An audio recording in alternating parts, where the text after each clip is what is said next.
It's time? It's time! It's time! It's time! It's time! Is it time? Hello there once more. Welcome once again to another episode of Rock and Roll Revival. I'm Christopher Nelson. Unfortunately, once again, my partner in crime, Blueskye, could not be here to join with us today. But the show must go on. Today we're going to have a quick review of the new Foo Fighters album, Concrete and Gold. Now this album came out just last September, so it was actually the newest album of any album we're actually going to be reviewing.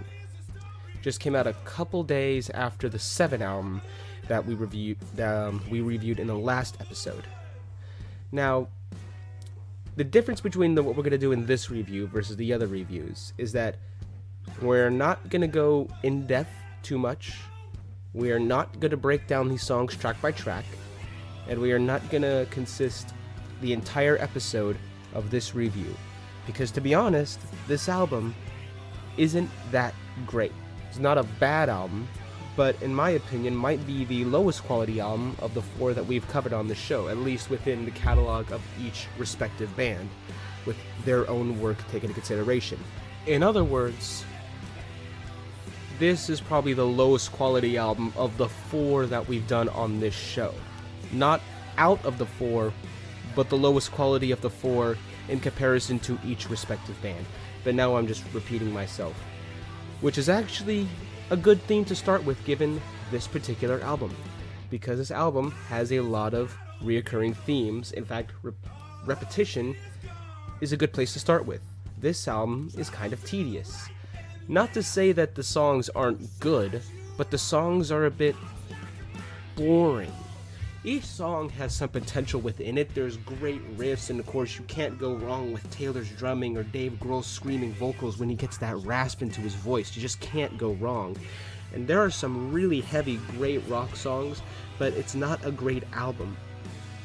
One of the first songs that come to my mind is the second single off this album. The song, "The Sky is a Neighborhood," is the perfect example of everything that's wrong with this album. The song is very slow, and it takes a long time. The song is a bit contrived. I think there's a little bit too much overproducing going on here. A lot of the songs have these extra backing tracks to them, similar to Revolution Radio had a lot of extra noises in the background. Except I think it might have been a little more appropriate because people expect that from a band like Green Day at this point. I was hoping that the Foo Fighters would go to a bit more of a pure sound. It's a little bit overproduced. And on top of that, there's not enough changes in most of these songs, especially the one I'm talking about now, "The Sky's a Neighborhood," which we'll be playing for you. I feel like this album is about missed potential. Missed potential. Because each song has just that, potential. It has some great... We have some of the most talented musicians in rock and roll, at least relevantly, working on this album, including guest spots from Justin Timberlake and Paul McCartney. And even Boyz II Men helped write some songs on this album. But it just doesn't feel like a hard rock album. It feels a bit more like a pop rock album, a little bit too soft, even for the Foo Fighters standards. Now, it's not to say every song is a soft song. There's actually a lot of Dave screaming on this album. There's a song called La Di La, which is a good inclination of what you might hope it to be. It's produced with a lot of distortion, in the same way that an old Led Zeppelin song might have been produced. The bass has been completely fuzzed out, and half the vocals are him screaming on that song, and it's a fast, heavy one too.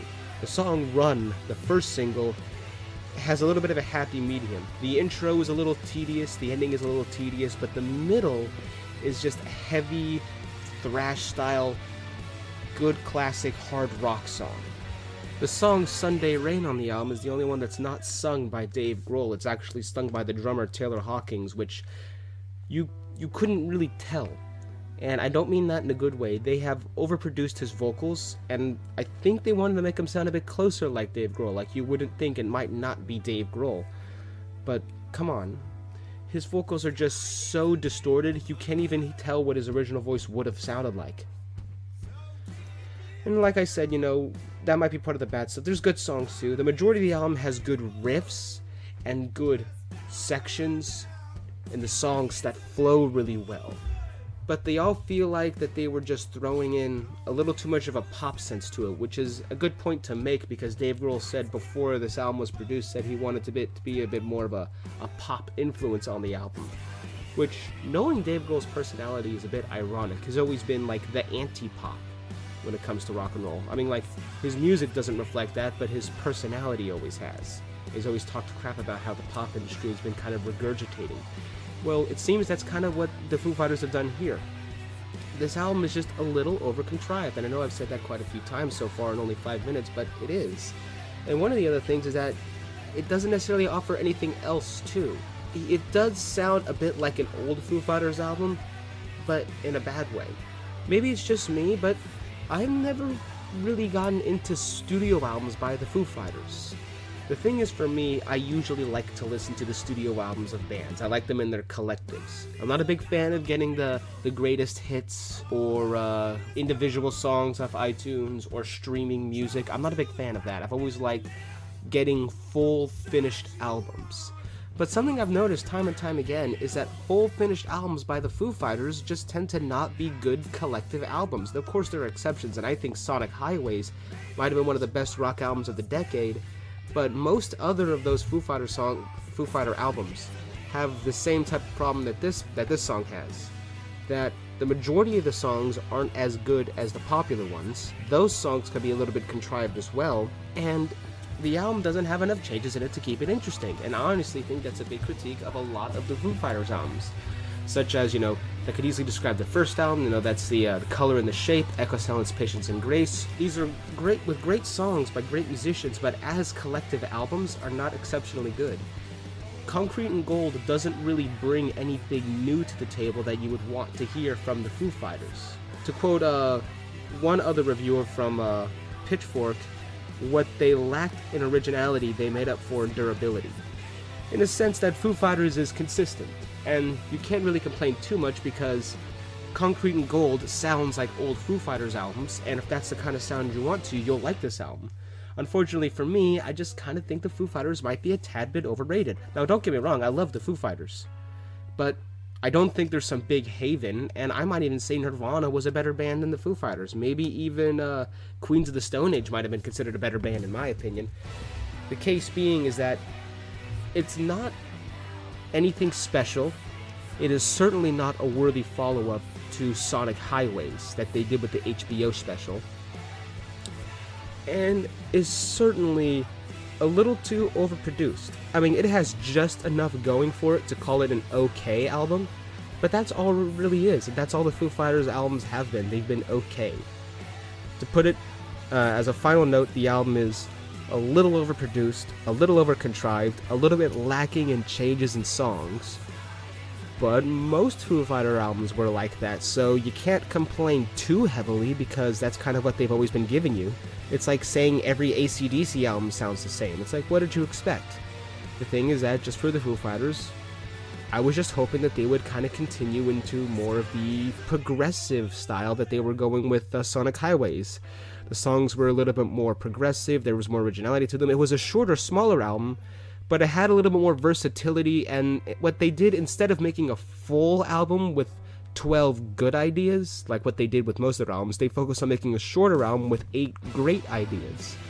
It's like they took the riffs, and they had great riffs and sections in Dave Grohl's mind, because he said he spent 3 weeks sitting in front of a microphone in his underwear writing down riffs and lyrics until he got about all the songs he wanted on this album. And then he brought in a bunch of other guest musicians, like I said before, varying from everywhere from Paul McCartney to Boyz II Men to finish these. But as a result, it has a little bit more of a poppy sound than the last couple albums, which were much more rock influenced. It sounds a bit more like the Foo Fighters of like mid-2000s, like the Echo Silence, Patience and Grace era. The album that, as I like to call it, the album that was never meant to be a hit. So, if you like the rest of the Foo Fighters consistently, you'll like this album. If you thought the Foo Fighters were just okay, or maybe a little overrated, you're probably going to think the same thing of this album. It's nothing exceptionally different, but that's kind of what disappointed me. Well, anyways, I'll transition you into a song break, and I'll leave you with the best happy medium. every album has that one song on it that is a good representation of the type of music you'd have on this album. Well, I'll leave you in a transitional song break, and we're going to go into the Foo Fighters' first single, Run. Hello, welcome back to Rock and Roll Revival. And unfortunately, things are going to get a little bit of somber here. We're going to transition from a review of a mediocre rock album to some sad news, and I'm sure most of you have heard about this by now. The passing of rhythm guitar player Malcolm Young. Now, Malcolm Young had some struggles with dementia. He died at age 64, only 64, but that honestly doesn't surprise me too much. He has been having some struggles with dementia, a number of health issues going back for a few years now when it was already made public. This was before Rock or Bust came out. Then you have Brian Johnson's vocal troubles, and then you have Phil Rudd's legal issues. To put it simply, I'm not sure AC/DC can keep it going. They've had a lot of bumps in the road.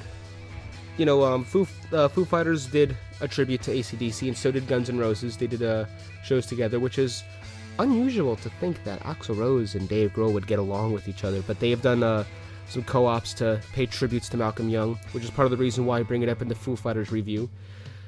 And like I said, I don't think they're going to be around anymore after all these troubles that have been going on, and I think that when you replace, the two brothers that have had such a chemistry in that band since the beginning that helped create that band, it would be almost disrespectful to keep going. I know people said that about Bon Scott, but let's be honest, guys, Brian Johnson's not as good as Bon Scott. AC/DC has been around for 43 years. 43 years. It's double my age. They're one of those bands that are the pinnacle of consistency. They're the band that's never changed the wheel, which is actually a lot harder to think than you might consider.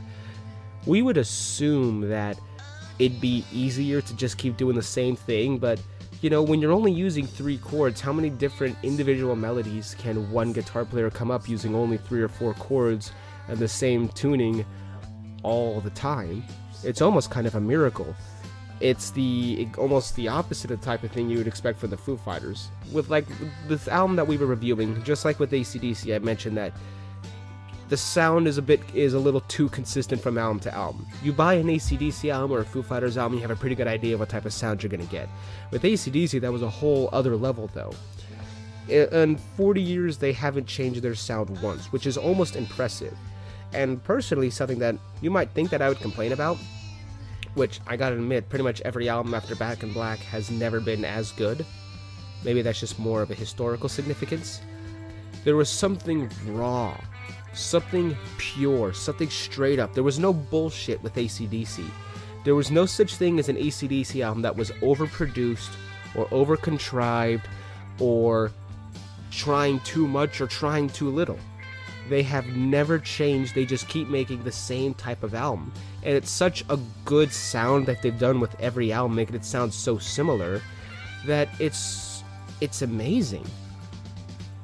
And it's a tragedy to know that Malcolm had to pass away, especially that he was only 64.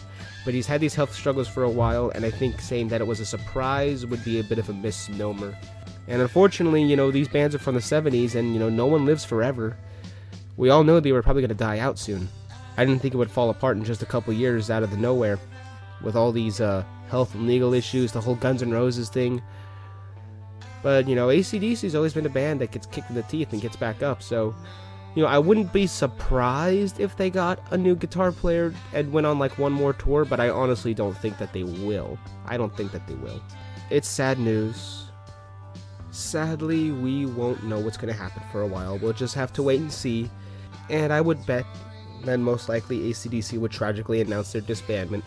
But I personally think that that might be the most respectful thing to do after the band has gone through so much and so soon. And, they've had 43 years, one of the highest selling musical acts of our time. I don't think anybody would be disappointed if they announced they were going to hang up the curtain. I think some people might have never gotten the chance to see them that might be upset, but in terms of a career, they're certainly not a band that croaked too early. I think we can agree to that. Unfortunately, there's not enough to keep saying with an artist like this, so I will transition into one more song break. A short song, an AC/DC song, as a tribute to Malcolm Young. Well, that does it for this episode of Rock and Roll Revival. In the next couple of weeks, we're going to be doing an episode of the new NoFX album, Fast Stitch Effort, and we'll be having a little discussion about the punk scene and its effect on rock music. And hopefully within the next couple episodes, I'll get my partner in crime, Aaliyah, back. And we got a few other things we're going to want to talk about when she returns about, what makes the quality of songs differentiate from person to person. And how has music affected our opinions in the political landscape of America? Anyways, that does it for this episode. I'm Christopher Nelson. Thanks for listening.